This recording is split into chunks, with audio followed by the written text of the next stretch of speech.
본문은 요한복음 14장 13절에서 14절입니다. 같이 읽도록 하겠습니다. 너희가 내 이름으로 무엇을 구하든지 내가 그것을 행하리니 이것은 아버지께서 아들 안에서 영광을 받게 하려 함이라. 너희가 내 이름으로 무엇인지 구하면 내가 그것을 행하리라. 저희가 오늘은 기도하라라는 주제로 말씀을 전하게 됐는데요. 단순한 이 설교 제목처럼 기도해야겠다는 마음이 생기시면 오늘 설교 잘 듣는 거가 될 것 같습니다. 경배를 위해서 교회로 이렇게 자주 모이다 보면요, 당연히 자연스럽게 말씀을 듣게 됩니다. 교회에 올 때 어떤 분들은 주님의 은혜로서 몇 분 계신 걸로 아는데 예수님을 믿는 가정에서부터 태어나서 자연스럽게 부모님을 따라오게도 되고요. 또 어떤 분들은 사랑하는 가족이나 또 친구의 요청으로 교회에 오게 됩니다. 어찌됐든 간에 이 말씀을 듣는 행위 자체를 하게 돼서요, 무언가 기억에 이렇게 남게 됩니다. 아주 단순하게 되게 남게 되더라고요. 설교자가 설교를 잘해서 그런 걸 수도 있고요, 우리가 되게 요약을 잘해서인지 모르지만 예를 들면 이렇죠. 하나님이 세상을 만드셨다. 죄를 지으면 용서받아야 된다. 예수님께서 나를 사랑하신다. 또 예수님이 여러 번 듣죠. 십자가에서 나의 죄를 용서해 주셨다. 하나님을 신뢰하고 의지해야 된다. 또 어렸을 때 제 기억에는 그냥 도덕적으로 윤리적으로 살아야 된다. 네, 이런 것들이었죠. 또 자주 듣는 것 중에 하나가 바로 기도해야 된다입니다. 되게 단순하게 남아있지만 사실 굉장히 중요한 부분이기도 합니다. 가만히 생각해 보면 기도해야 된다라고 말하지만 이 단순하고인데 중요한 이유는요, 첫 번째로요, 기도가 우리 주님과의 교제의 방법이기 때문에 그렇습니다. 그래서 우리는 기도로 경배 전에 기도로 준비하고요, 경배가 끝났을 때도 우리는 항상 주님께 기도합니다. 우리의 경배의 시작과 끝은 항상 기도로 시작되고 기도로 마무리됩니다. 또 이것을 어떤 목사님께서 아주 단순한 질문으로 말씀해 주신 것을 들었는데, 기도가 없이 건강한 신앙생활, 건전한 믿음 생활이 가능합니까? 라고 물으셨어요. 여러분, 가능할까요? 아닙니다. 기도는요, 우리 주님과의 교제이기 때문에 우리가 주님과의 교제 없이는요, 우리가 갖고 있는 믿음, 우리의 건전한 신앙생활은 있을 수 없다는 것이죠. 또 기도가 중요한 이유가 무엇이냐면요, 우리가 말씀을 통해서 확신하게 되고 이 말씀을 통해 믿음이 생긴 것들 주님께 아뢰 때 그것을 응답받게 되기 때문입니다. 이 기도의 응답들이요, 우리가 아주 눈으로 확연하게 몇 주 전에도 봤습니다. 우리가 계속해서 혼의 구원을 위해서 기도했을 때 침례에 순종하는 일을 봤습니다. 그리고요, 사실은요, 이 교회가 구원받은 성도들의 모임입니다.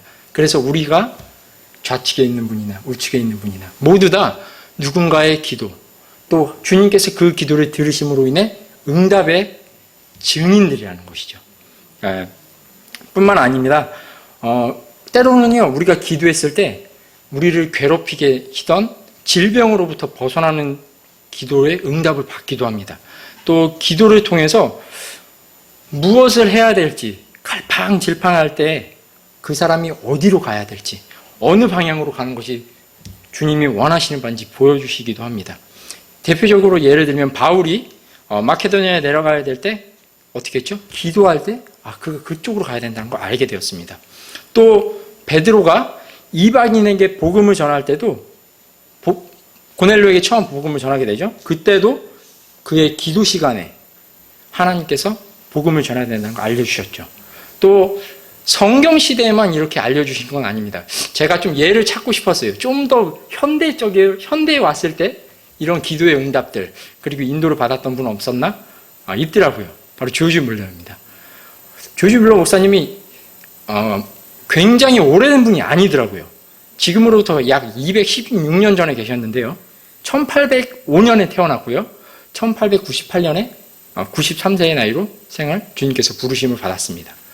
근데 이렇게 하면 좀 감이 안 오시죠? 조지 뮬러 목사님이 죽고 난 뒤에 17년 있다가 한국에서 굉장히 유명한 한의사 한 분이 태어나셨는데요. 구당 김남수 선생님 혹시 아십니까? 한의학에서 굉장히 논란도 있었고요. 하여튼 책도 많이 쓰시고 하신 분인데, 그분이 조지 뮬러 목사님이 돌아가신 뒤 17년 후에 1915년도에 태어나서 2020년 12월 27일까지 105세 나이를 살다가 돌아가셨는데요. 이렇게 따지고 보면 조유주 목사님이 사셨던 그때 5만 번의 기도 응답을 받고, 또 브리스톨로 주님 가야 됩니까? 아니면 어디로 다른 데로 가야 됩니까? 이런 기도들을 하시거든요. 그때 주님께서 그 갈팡질팡하던 조지 밀러에게 기도의 응답을 해주셨다는 거죠. 이런 것들을 생각해 볼 때 성경에 적혀 있는 그 시대뿐만 아니라 하나님은 시대를 초월하셔서 여전히 변함없으시게 우리의 기도를 듣고 응답해 주신다는 거죠. 그래서 우리는 기도가 중요하다는 것을 확인할 수 있다는 겁니다. 또 기도가 중요한 이유는요, 바로 삶을 통해서 모범이 되어주신 우리 예수님께서 기도하셨기 때문입니다. 사실 예수님께서 기도하시는 장면은 복음서 어디에서든 발견할 수 있습니다.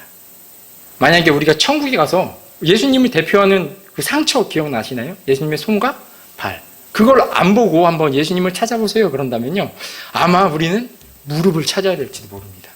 예수님은 그렇게 많이 기도하셨고요. 정말 예수님은 기도의 사람이라는 단어가 어울리시는 삶을 사셨습니다. 그리고 예수님께서 주신 명령 중에 하나도 기도하라입니다. 또 기도가 중요한 마지막 이유를 또 제가 찾아봤는데 오늘 본문에서도 나오는데요. 13절에서 이렇게 나오죠. 제가 한번 다시 읽겠습니다. 너희가 내 이름으로 무엇을 구하든지 내가 그것을 행하리니 이것은 아버지께서 아들 안에서 영광을 받게 하려 함이다 라고 적고 계십니다. 기도의 응답이 있을 때요, 하나님께서 아들을 통해 영광 받게 되신다는 겁니다. 하나님께 영광 돌리는 일이 기도가 된다는 것입니다. 기도의 응답으로 인한 기쁨이 바로 하나님께 영광이 된다는 것입니다. 근데 이 부분은요, 사실 요한복음 14장에서도 발견되고요, 그 뒷장인 좀 이따 보겠지만 요한복음 15장에서도 발견이 됩니다. 그리고 그 뒷장인 16장에서도 기도하면 응답을 주시겠다, 그런 말씀들이 계속해서 반복해서 나옵니다. 이렇게 우리가 알고 있는데요, 계속해서 성경에서 반복하신다는 건요, 그만큼 중요한 것들이라는 것입니다. 성경에서 중요하기 때문에 이것을 놓치지 말라고 반복해서 말씀해 주시는 겁니다. 때문에 우리는요, 기도해야 됩니다. 그리고 그 기도의 중요성을 충분히 좀 인식을 해야 됩니다. 그리고 우리는 이미 기도 응답을 받아본 기억이 다들 아마 있으실 겁니다. 없으신 분이 혹시 있나요? 이게 더 어려운 일인데 없는 분이 있으세요? 기도의 응답 안 받아보신 분. 아마 없으실 거예요. 그분들이 우리가 기도한다면 주님께서 응답하시기 때문입니다. 그리고 기도가 응답되면 어떻게 하죠? 다들 그냥 일어나요? 입 딱 씁니까? 아니죠. 아마 아실 거예요. 아, 주님 감사합니다. 우리 마음이 어떻게 됩니까? 또 주님에 대한 신뢰로 막 가득 차지 않습니까? 이런 걸 볼 때 기도 응답을 통해서 우리는요, 하나님께 영광을 돌리게 됩니다. 기도는 궁극적으로 하나님 아버지께 영광을 돌리게 만드는 수단이 됩니다. 그래서 기도는 매우 중요합니다. 그런데 이렇게 중요한 기도이지만 때로는 응답이 안 되는 기도도 있습니다. 예, 많이 아마 느껴보셨을 거예요. 그러면 이 응답이 되지 않는 기도의 상황이 어떤 것이 있나 제가 3가지 정도 말씀드리고요. 또 기도할 때 그러면 도움이 될 만한 3가지를 말씀드리도록 하겠습니다. 첫 번째 기도의 응답이 없는 이유는요, 바로 죄 가운데 있을 때 기도의 응답이 없습니다. 시편 66편 18절 말씀 한번 찾아보겠습니다. 시편 66편 18절입니다. 다 같이 읽도록 하겠습니다. 시편 66편 18절입니다. 읽겠습니다. 내가 마음속으로 불법에 관심을 두면 주께서 내 말을 듣지 아니하시리라. 주님은요, 시편 66편 18절에 불법 가운데 있을 때에는 말을 듣지 않겠다고 말씀하세요. 죄가 있는 사람의 그러면 기도, 죄가 남아있는 사람의 어떤 간절한 요청을 하나님께서는 듣지 않으신다는 겁니다. 그리고 우리 또한 죄 가운데 거하고 있을 때는 하나님과의 관계가 불편하기 때문에 기도의 응답이 먼저가 아니라 주님과의 관계 회복을 하기 위해 우리 먼저 이루어지는 것이 필요합니다. 또 심지어 죄가 있을 때는요, 아모스서 말씀을 확인해 볼 때는 찬송 또한 하나님께서 듣지 않겠다고 말씀하시는 것을 봅니다. 또 죄에 빠진 이스라엘 백성을 위해서 죄에 빠진 이스라엘 백성에게는 예레미야서 7장 16절에는요. 그러므로 너는 이 백성을 위하여 기도하지 말고 그들을 위하여 소리 높여 부르짖거나 간구하지도 말며 내게 중재하지도 말라. 내가 내 말을 듣지 아니하리라고 말씀하십니다. 주님은 죄가 있을 때는 기도를 듣지 않으신다는 거죠. 그럼 이 죄에 있는 사람을 우리가 가만히 생각해 보면 두 종류로 나눌 수 있죠. 죄가 용서된 죄인과 죄가 아직 남아있는 사람이 있다는 겁니다. 구원받은 우리랑 구원받은 사람과 구원받지 못한 사람으로 나눠볼 수 있다는 거죠. 먼저 구원받지 못한 사람, 죄인을 생각해보면 죄인을 생각해 본다면요. 일단 죄들이 용서 안 된 사람은 주님께서 기도를 듣지 않으십니다. 물론 주님께서 은혜로우시고 긍휼을 베푸시기 때문에 자신이 계신 것을 보여주시기 위해 때로는 기도의 응답을 해주실 수도 있습니다. 그러나 기본적으로 구원받은 사람이 받는 기도의 응답들과는 전혀 차원이 다른 거죠. 죄인들의 기도는요, 하나님 듣지 않으십니다. 그런 사람이 있다면요, 우리 오전에도 오늘 나왔죠? 심판에 대해서. 그런 사람에게 필요한 건요, 하나님과 화해를 구하고요, 자신이 죄인인 것을 인정하고요, 회개하는 게 필요합니다. 자신이 큰 죄인이라는 사실을 깨닫는 일이 필요합니다. 현재 자신의 삶을 가지고 하나님 앞에 선다면 그저 크고 두려운 심판을 피할 길이 없다는 것을 알아야 됩니다. 형편없는 죄의 인생을 살았다는 것을 깨달아야 됩니다. 그리고 성경은요, 이런 죄들을 용서받기 위해서는요, 최선의 희생물이 필요하다고 말합니다. 또 최상의 헌물이 필요하다고 말합니다. 하나님께서 받아들여지시기에, 하나님이 받으시기에 충분하고요, 값어치 있는 그런 헌물이 필요하다고 말씀하십니다. 한번 생각해 보십시오. 하나님 앞에 드려지는 헌물이, 어떤 헌물이 하나님 앞에 받아들일 때 아주 주님과 어울리고 주님께 충분히 값어치를 발휘할 수 있겠습니까? 하나님이 어떤 분이죠? 생각해 보시면 하나님은요, 굉장히 부유하신데 이 땅과 이 우주를 소유하고 계십니다. 굉장히 부유하세요. 상대적으로 우리가 무슨 선물 준비할 때 굉장히 부유한 사람에게 누군가 한다고 하면 좀 뭐 해야 되지? 난감하지 않으십니까? 근데 우리가 하나님을 생각해 보십시오. 그분의 부유함은요, 심지어 빌립보서에서 그 주님의 부유하심에 따라 우리에게 공급해달라고 하는 부분도 있지 않습니까? 또 그분의 성품을 생각해 보십시오. 성격, 그분이 가진 그 성품은 어떻습니까? 그냥요, 완벽해요. 좀 헐렁한 사람이면 좋겠는데, 헐렁하신 분이 아닌 거예요. 완전히 꽉 차있고 완벽하신 거예요. 또 그분의 거룩함을 한번 생각해 볼까요? 그분의 거룩함은 어떻습니까? 정말 순수한 거룩함입니다. 주님은요, 거룩한 자가 나밖에 없다고 말씀하실 수 있는 분이세요. 또 그분의 이름을 대표하는 것도요, 바로 거룩함입니다. 그분의 윤리적인 수준은 어떻습니까? 도덕적인 수준은 어떻습니까? 이건 우리의 수준과는 얘기할 수 없는 수준인 거죠. 그런 분 앞에 내 죄들을 용서해달라고요, 어떤 헌물을 가져가야 되는 겁니다. 내 죄랑 하나님의 의를 좀 바꿔달라고요, 값어치 있는 걸 가져가야 된다는 것이죠. 무엇을 가져가서 내 죄와 하나님의 의로움을 맞바꾸자고 하시겠습니까? 사실을 말씀드리자면 주님은 그런 희생물을 자신이 창조하신 이 땅에는 없다는 사실을 잘 알고 계십니다. 주님께서 이 세상을 만드실 때 하나님의 의나 하나님의 거룩함과 건조하고서 이거 괜찮은데 라고 생각할 만한 것은 만드신 적이 없습니다. 그래서 주님께서 스스로 헌물을 준비하신 겁니다.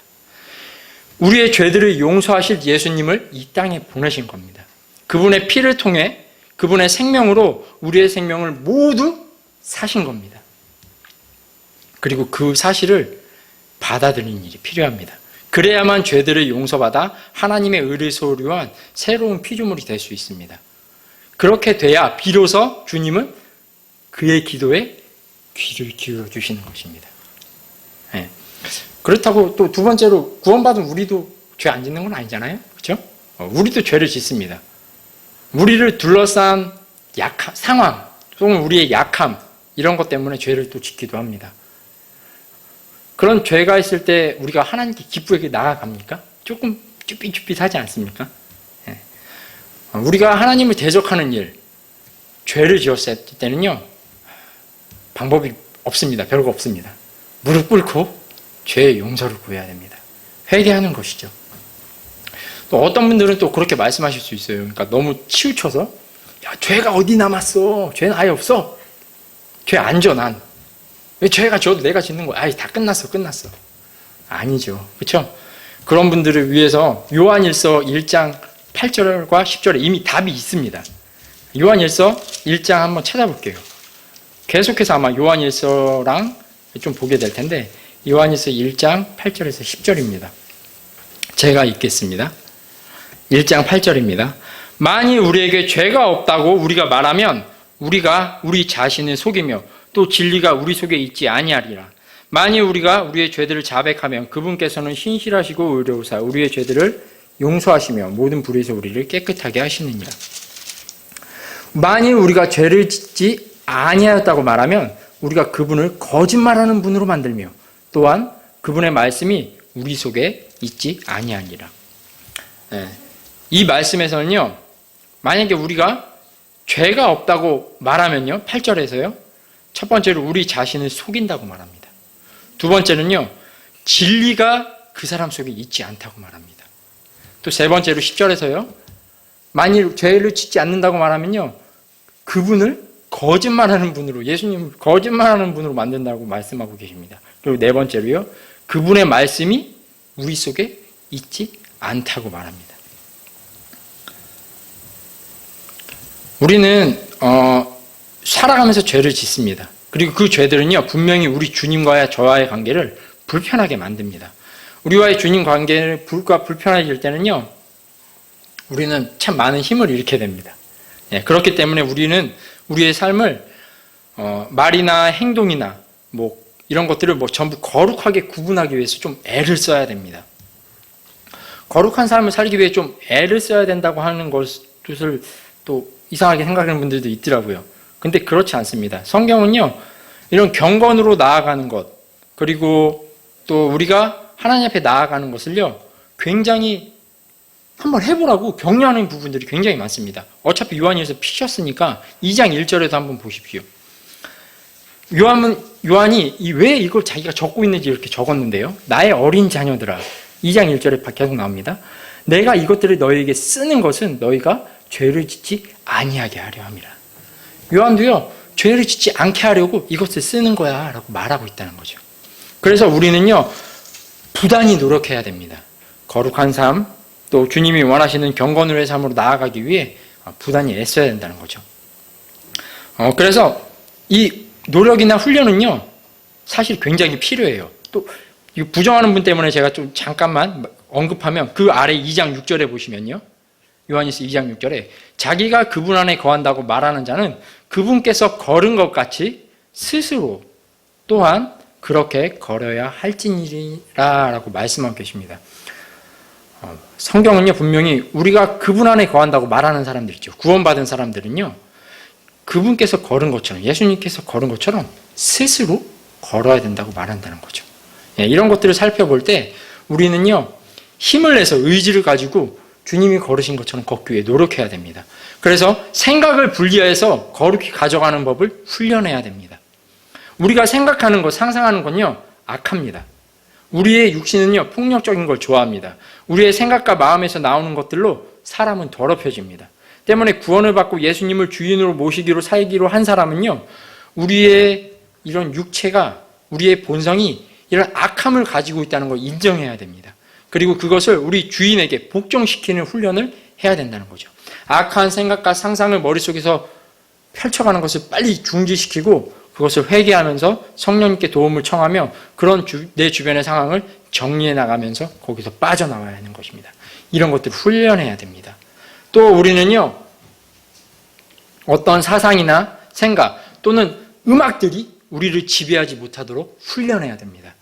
사람마다 약한 것이 다릅니다. 어떤 사람은요, 성경과 위대되는 논리를 가지고요, 그 논리를 펼치는 사람에게 약하기도 합니다. 또 어떤 사람은요, 성경이 말하는 세계관이 아닌 세상의 관점을 가지고 삶을 얘기하고 정의하는 사람에게 약하기도 합니다. 또 어떤 사람은요, 우리 귓가에 이렇게 들려오는 마트만 내려가도 사실 들릴 수 있죠. 음악에 막 비트가 막 쾅쾅쾅 오면 쉽게 이렇게 쏠리는 분도 있어요. 네, 그런 분들도 훈련해야 됩니다. 어떤 생각, 어떤 사상, 어떤 음악 이런 것들이 우리를 지배하지 못하도록 우리를 훈련해야 된다는 거죠. 우리를 지배하고 우리에게 권위를 행사하실 수 있는 분은 주님밖에 없다는 것을 아셔야 됩니다. 그리고 그렇게 되기 위해 훈련을 해야 됩니다. 또 말을 하는 것에 있어서도 우리는 또 훈련을 해야 됩니다. 우리는 우리의 말을요, 소금으로 간을 맞춘 것처럼 항상 은혜롭게 하기 위해 고민해야 됩니다. 그리고 어떤 단어를 쓸까도 고민해 봐야 됩니다. 훈련을 해봐야 됩니다. 우리는 처음부터 죄인이었습니다. 때문에 우리는 은혜롭게 말하는 법이 익숙하지 않은 사람들입니다. 익숙하지 않은 것을 익숙하게 만드는 것은 바로 훈련입니다. 우리의 주인 되신 주님께서 은혜로운 말들로 우리를 대하시는 분입니다. 우리 또한 은혜롭게 대화할 수 있기 위해 또 성도님과 은혜롭게 대화하기 위해 훈련을 해야 됩니다. 그리고 오늘의 주제인 기도도 마찬가지입니다. 기도도 훈련이 필요합니다. 소리내서 기도하는 법을 배워야 됩니다. 왕 앞에 서는 신하 중에 자신의 말을 신중히 하지 않는 신하는 한 사람도 없습니다. 자신이 쓰는 단어를 곰곰이 생각하며 말하지 않는 종은 없습니다. 우리의 기도도 그렇게 훈련이 되어야 합니다. 이렇게 훈련하면 주님 앞에 서서 우리가 드릴 기도를 주님께 간청드리며 응답받는 것을 훈련을 해야 됩니다. 그래서 우리는 첫 번째로 말씀드린 것, 죄 가운데 있을 때 주님이 기도를 듣지 않는다는 걸 기억하시고 또 우리의 삶을 죄가 아니라 주님이 원하시는 방향으로 이끌어가기 위해 훈련해야 된다는 것을 기억하시기 바랍니다. 그리고 두 번째로 우리의 기도를 막는 것은 정욕에 쓰려고 잘못 구할 때 우리의 기도는 응답되지 않습니다.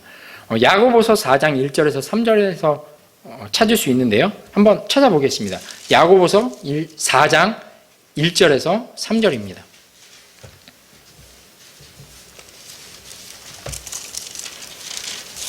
야고보서 4장 1절에서 3절. 제가 먼저 읽겠습니다. 너희 가운데서 전쟁과 싸움이 어디로부터 나느냐? 너희 지체 속에서 싸우는 너희의 정욕들로부터 나지 아니하느냐? 2절 한번 읽어주시겠습니까?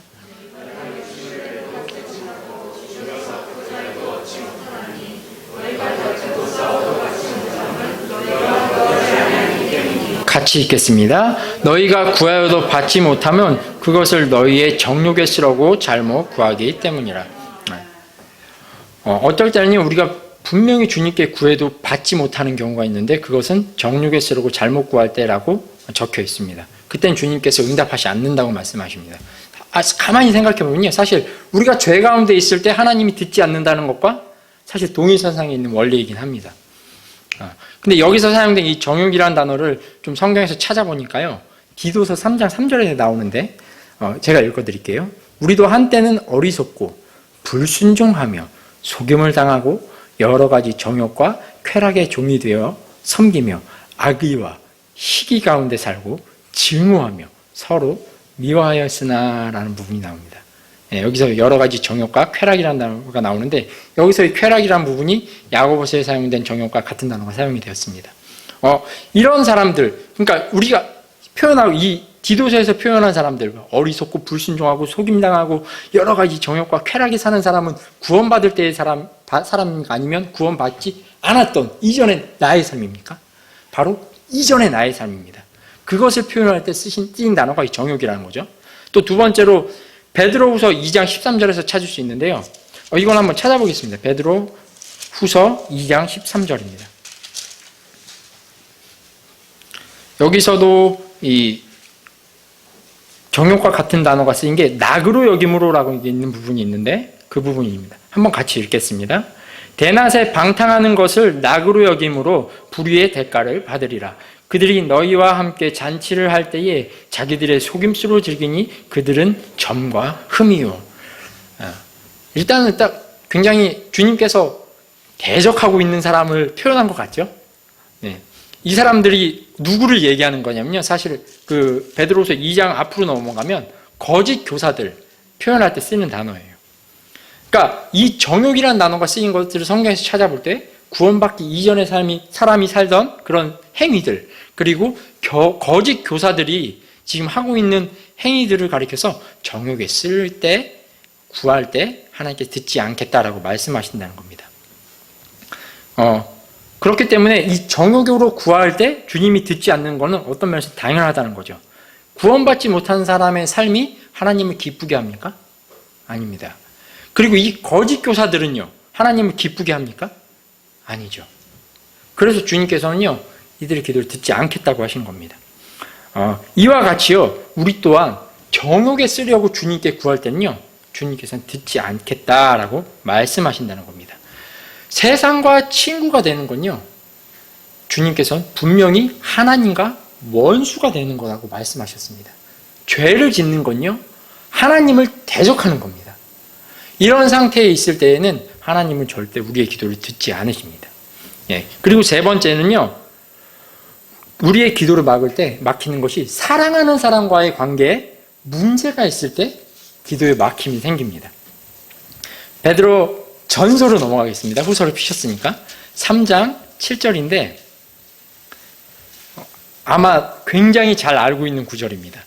우리가 잘 알고 있는 구절입니다. 읽겠습니다. 남편들아, 이와 같이 너희도 지식에 따라 그들과 동거하고 아내를 더 약한 그릇이요 또 생명의 은혜를 함께 받을 상속자로 여기고 존중하라.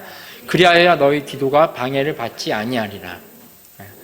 여러분 혹시 결혼하신 분 중에 이 말씀에 따라서 기도 방해 받아본 분 계신가요?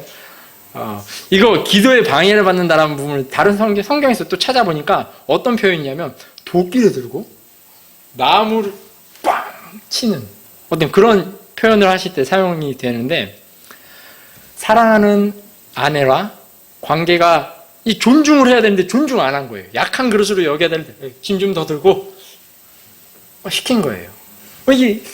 이 생명의 은혜를 함께 상속받을 자로 여기고 존중해야 되는데 막 잘못된 말이 나가고 했어요. 그러면 어떻습니까? 여러분이 기도하려고 딱 눈을 감으면, 저만 하는 경험일지 모르겠는데 우리가 눈 감는 순간 어떤 장면이 눈앞에 막 펼쳐지죠? 아까 그러면 안 됐는데. 기도하기보단요, 사실 죄 지었을 때 그렇더라고요. 저만 그런 걸 수도 있습니다. 여러분들 그러시지 않을 수 있습니다. 제가 기도하려고 눈을 감으면 잘못한 날 아시잖아요. 기도가 안 나와요. 일단 기도가 안 나옵니다. 한숨부터 쉽니다. 그리고 어떻게 하죠? 주님, 일단 앞에 시작이 달라져요. 대개는 감사의 기도부터 하는데 주님 죄송해요. 네, 기도의 시작이 달라지죠. 이렇게 사랑하는 사람과 관계가 문제가 있을 땐요, 기도에 막힘이 생겨요. 근데요, 제가 오늘 좀 강조해서 말씀드리고 싶은 게, 사랑하는 관계가 아내만 있냐, 가족만 있냐, 그게 아니라는 거죠. 우리에게는요, 또 하나의 새로운 사랑의 관계, 가족이 있습니다. 새로운 가족이 있다는 거죠. 우리 형제들, 바로 교회입니다. 구원받은 성도들의 모임이 이 교회라는 거죠. 요한일서 한번 폈으니까 요한일서 3장 21절 한번 찾아볼게요. 요한일서입니다. 3장 21절, 22절. 3장 21절 제가 한번 읽겠습니다. 사랑하는 자들아, 만일 우리 마음이 우리를 정죄하지 아니한다면 우리가 하나님을 향해 확신을 갖고, 그 22절에 무엇이든지 우리가 구하는 것을 그분에게서 받는다라고 적혀 있어요. 우리가 우리 마음에 정죄를 갖지 않고 하나님을 향해서 확신을 갖게 될 때 우리의 기도들이 어떻게 된다는 거예요? 응답이 된다는 거죠. 근데 이 우리 마음을 정죄하는 것 중에 하나가요, 바로 우리 형제와 다툼, 문제가 있을 때예요. 그 앞에 한번 2장 10절 한번 보십시오. 요한일서 2장 10절. 자, 보십시오. 10절입니다. 자기 형제를 사랑하는 자는 빛 가운데 거하며 그 속에 뭐라고 적혀 있습니까? 걸려 넘어지게 할 것이 전혀 없으나. 우리의 마음을 정죄하는 것 중에 하나가요, 바로 형제와의 관계인 거예요. 형제와의 관계에 문제가 있을 때 우리의 마음이 우리를 정죄한다는 거죠. 어이, 송형제, 그러면 안 돼. 왜 그렇게 얘기했어? 이해되시죠? 근데 그런 마음이 있을 때에 우리가 하나님 앞에 나갔을 때 어떤 현상이 벌어지는 겁니까? 눈앞에 뭐가 펼쳐지는 거예요 또? 주님. 네, 그럴 때는 어떻게 해야 됩니까? 할 수 있다면 형제에 가서 미안해요 라고 얘기하겠죠. 네. 근데 반대로 11절에 이렇게 말씀하십니다. 자기 형제를 미워하는 자는, 한번 같이 읽을까요? 자기 형제를 미워하는 자는 어둠 가운데 있고 어둠 가운데 걸으며 자기가 어디로 가는지 알지 못하나니 이는 그 어둠이 그의 눈을 멀게 하였기 때문이라. 보십시오. 자기 형제를 미워하는 자는요, 어둠 가운데 있고 어둠 가운데 걸으며 어디로 가는지 알지 못한다고 나옵니다. 어둠이 그의 눈을 멀게 했다고 말합니다. 형제를 미워하는 사람을요, 눈먼 자로 표현하고 있는 겁니다. 마음의 눈이 멀어서 마음에서부터 걸려 넘어지게 하는 것들이 만들어지는 겁니다. 그러면 무엇이든지 주님께 기쁘게 구하기가 어렵게 되는 겁니다. 때문에 좀 반드시 아셨으면 좋겠는 게, 우리의 사랑의 관계 속에 있는 것은요, 사랑하는 가족과 아내뿐만 아니라 같은 예수님의 피로 구원받은 내 형제와 교회가 있다는 사실을 기억하시면 좋겠습니다. 그래서 할 수 있다면 우리는요, 서로 간에, 저희 교회에게 지금 교회 설교니까요, 우리는요, 우리 서로에게요, 굉장히 친절하게 대하는 게 필요합니다. 이해해 주는 게 필요합니다. 근데 가만 생각해 보면요, 내가 형제를 미워하게 될 때는 굉장히 단순한 이유 딱 한 가지밖에 없더라고요. 내 마음에 들지 않을 때입니다. 내 마음에 안 드는 거예요. 이 사람의 말이나 어떤 행동이 마음에 차지 않는 겁니다. 내 마음에 안 드는 거예요. 그러면 그때는 어떻게 해야 될까요? 이 마음을 내버려둬야 됩니까? 아니죠. 훈련해야 된다고 했죠. 이 마음을 훈련시켜야 됩니다. 이 마음은 잘못된 거니까요. 왜냐면요, 요한일서 4장 21절에도요, 하나님을 사랑하는 자는 또한 자기 형제를 사랑하라는 이 명령을 우리가 그분께 받았느니라. 요한은 이것을요, 요한복음 14장에서 또 적고 있어요. 요한복음에서 받았어요. 그리고 똑같이 얘기하는 거예요. 받았다, 우리가. 그것을 명령으로. 우리는 형제를 사랑하는 거 명령으로 받은 거예요. 그럼 이 명령에 따라 우리의 마음을 바꿔야 됩니다. 내 마음에 안 드는 형제나 자매를 바꾸는 게 아닙니다. 내 마음을 바꾸는 것을 실행해야 됩니다. 명령을 어긴 것은요, 제 형제가 아닌 거예요. 내 마음에 안 드는 건요, 내가 하나님의 명령을 어기는 겁니다. 마음에 안 드는 형제를 어떻게 해야 될까요? 그러면요, 내가 바꿀 필요가 없어요. 왠지 아십니까? 그 형제, 제가 형제라고 부르는 그 분 안에서요, 제가 누굴 발견하게 되는지 아십니까? 저희 예수님을 발견하거든요. 예, 성령님께서요, 그 형제 안에서 일하고 계시는 걸 발견하거든요. 여러분, 저희 목사님만 하나님과 교제하고 하나님이 가르쳐 주시고 하나님이 이끌어 주시나요? 아니에요. 내가 사랑하는 그 형제, 내가 때로는 미워한 그 형제도요, 하나님이 동일하게 이끌어 주시고요, 말해 주시고요, 권면해 주시고요, 사랑한다 말하시고요, 그를 사용하기 위해서 내가 노력하고 있다고 말해 주신다는 거죠. 그래서요, 내 형제나 내 자매를 바꾸는 일은 내가 할 수 있는 일이 아닌 거예요. 사람을 바꾸는 일은요, 하나님께 속한 일입니다. 누가 구원받는 것을 봅니까? 그것은 누구의 일입니까?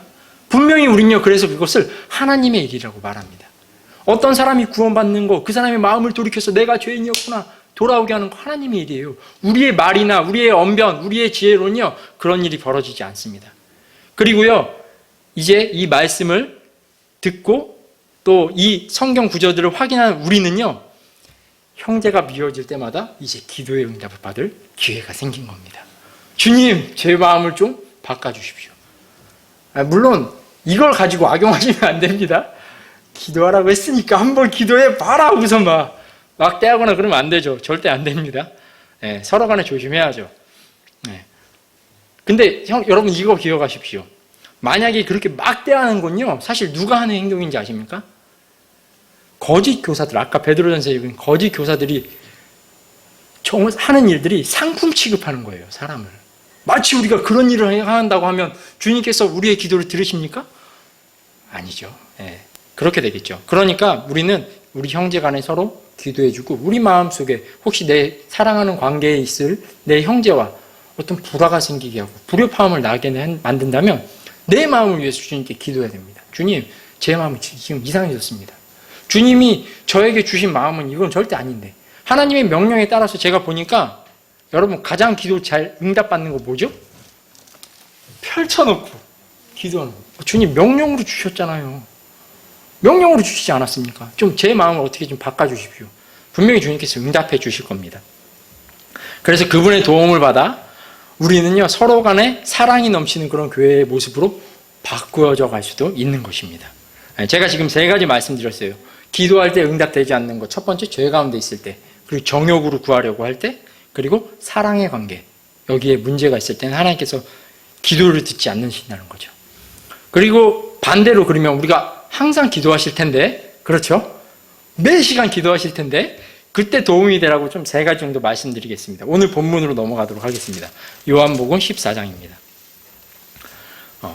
첫 번째는요, 이 도움이 될 수 있는 첫 번째 그 조언은요, 바로 이 기도를요, 예수님께서 들으신다는 거예요. 요한복음 14장 13절인데, 제가 한번 읽겠습니다. 너희가 내 이름으로 무엇을 구하든지 내가 그것을 행하리니 라고 적고 계세요. 보십시오. 저 사람들은요, 어떤 소망이나 간절한 어떤 염원을 갖고 있습니다. 모든 사람은요. 근데요, 그건 참 부질이 없습니다. 왜냐하면은 간절히 바라는 것, 간절히 소망하는 것은요, 그것을 알아주는 사람이나 듣는 사람이 없기 때문에 그래요.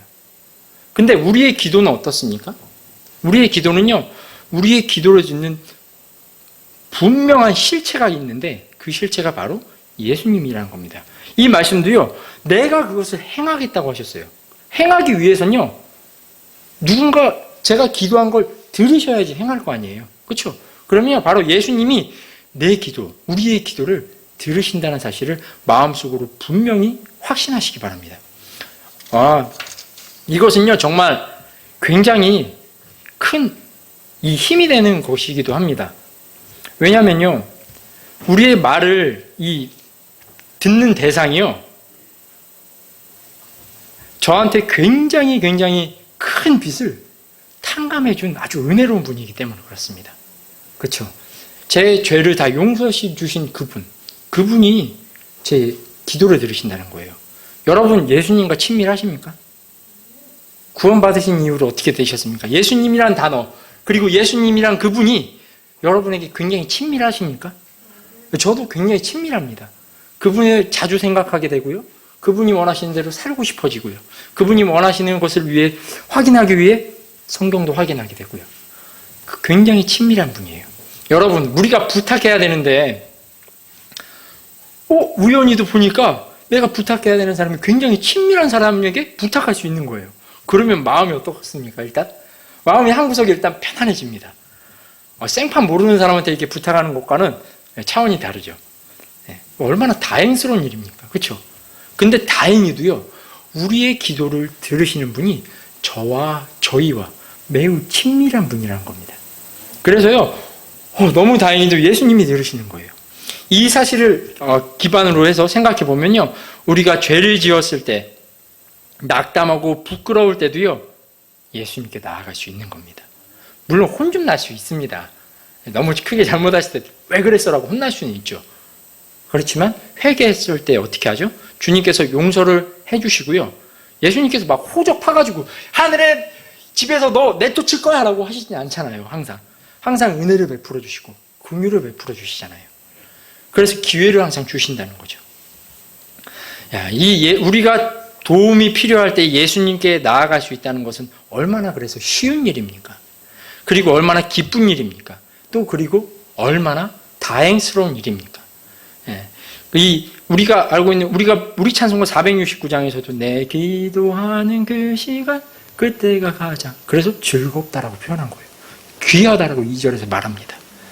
우리 기도를 듣는 이가 바로 우리 주 예수님이라는 사실을 기억하시고 기도로 좀 기쁘게 나아가셨으면 좋겠습니다.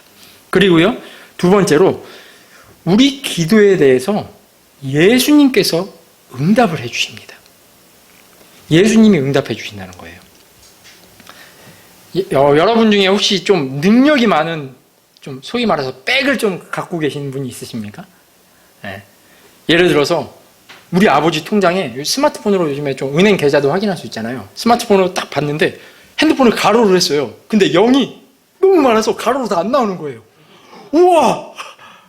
그러면 그분한테 저 강남에 집을 하나 사고 싶은데 라고 하시면 사줄 수 있을까요? 그런 분이?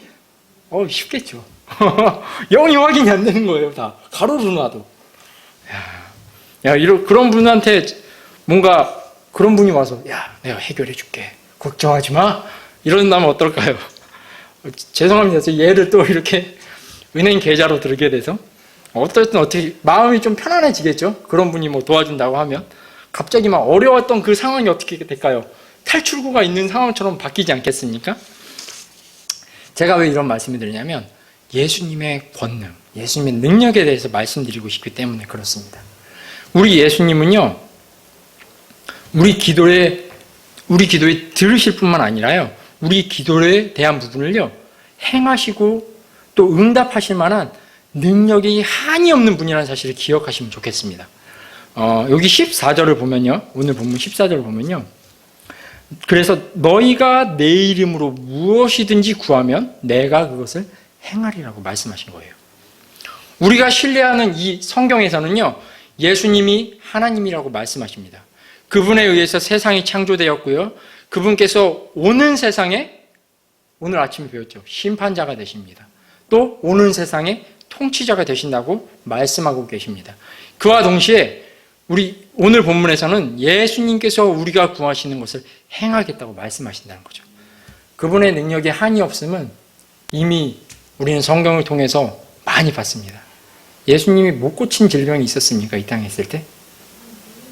네, 없었습니다. 예수님께서 제시하지 못한 답변, 문제가 있었습니까? 없었습니다. 그분의 능력이 얼마나 뛰어났는지 죽음 또한 그분을 막을 수가 없었습니다. 그런 분께서 우리의 기도를 듣고 내가 행해줄게, 내가 응답해줄게 라고 말씀하셨다는 거죠. 그것을 기도할 때 기억하시기 바랍니다. 세 번째로요, 예수님께서 기도에 응답하시는 것이 하나님 아버지의 영광이 된다는 사실을 기억하셨으면 좋겠습니다. 우리 주님, 우리 하나님은요, 항상 영광 받으셔야 됩니다. 우리가 영광 돌려드려야 될 대상은요, 바로 하나님이시고요, 하나님께 돌려드릴 영광은 바로 우리의 열매들입니다.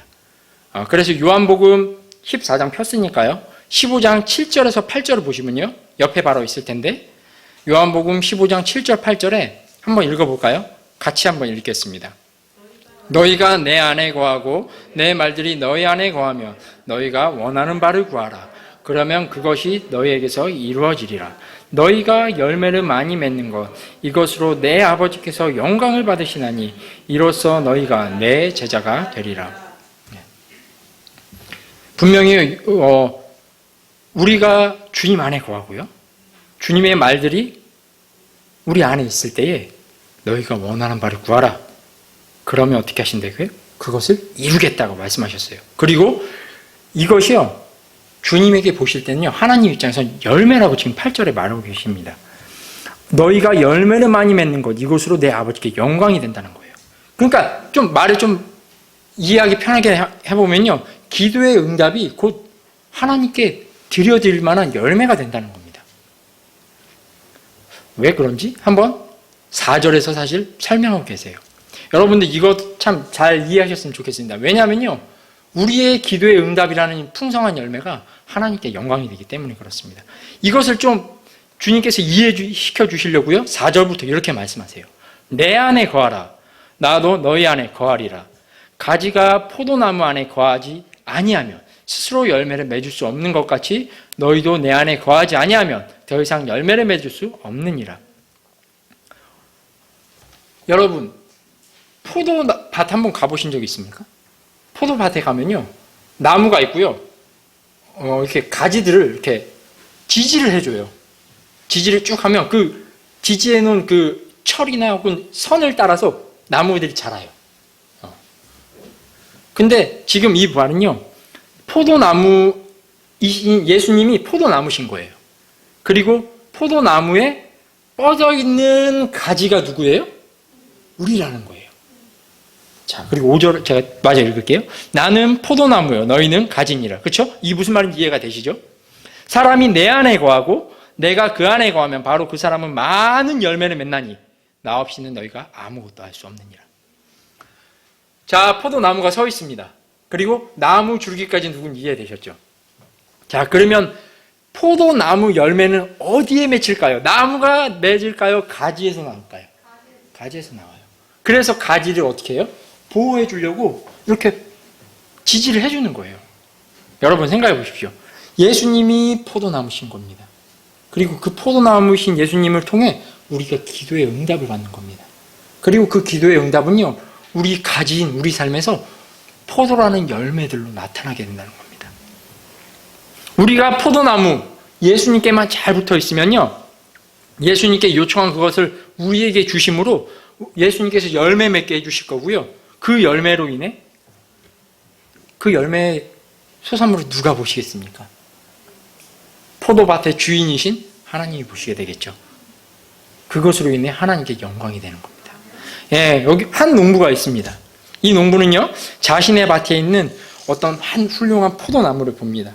그 포도나무는 참으로 건강해서요, 아주 많은 건강한 가지들, 나무 줄기들을 가지고 있습니다. 농부가 혹시나 이 가지가 부러질까봐 가지들을 이렇게 도와주고요, 지지해주고 이리저리 돌봅니다. 그리고 여름이 되면 무엇이 나오겠습니까? 그 가지에선 포도가 열립니다. 포도가 열리는데 아주 좋은 최상품의 포도 열매가 맺히는 겁니다. 누구로부터 왔기 때문입니까? 하나님께로부터 왔기 때문입니다. 그것은 하나님께서 받으실 만한 것이 되는 겁니다. 그분께 영광 돌려드리게 되는 겁니다. 이 최상품의 열매는요, 농부의 농사 계획이 헛되지 않고 정확했고 완전했음을 입증하는 겁니다. 그리고 이 최상품의 열매는요, 농부가 부지런하셨고 신실했고 자신이 해야 할 모든 일을 완벽히 이행하셨음을 또 입증하는 겁니다. 또 이 최상품의 열매는요, 농부가 없었다면 절대 나올 수 없던 열매라는 것을 입증하는 것이 됩니다. 이처럼 우리 삶에서 맺는 열매인 기도 응답은요, 농부가 되신 하나님 아버지께 영광을 돌립니다. 혹시 우리 중에 기도의 열심을 잃은 분이 있습니까? 오늘 제가 그래서 기도하라는 설교를 준비한 건데, 이 말씀을 듣고 다시금 기도를 시작하는 계기가 되셨으면 좋겠습니다. 혹시 우리 중에 기도가 이렇게 하나님이 영광이 된다는 것을 다시 한번 좀 생각해 보니 분이 계시다면 더 많은 기도의 응답으로 우리 주님께 영광을 돌려드렸으면 좋겠습니다. 우리 삶의 많은 기도와 응답으로 아버지 하나님께서 영광 받으시길 기도합니다. 또 소망해 봅니다. 같이 항상 기도했으면 좋겠습니다. 예, 오늘 기도하라 이렇게 주의 말씀이 있었습니다.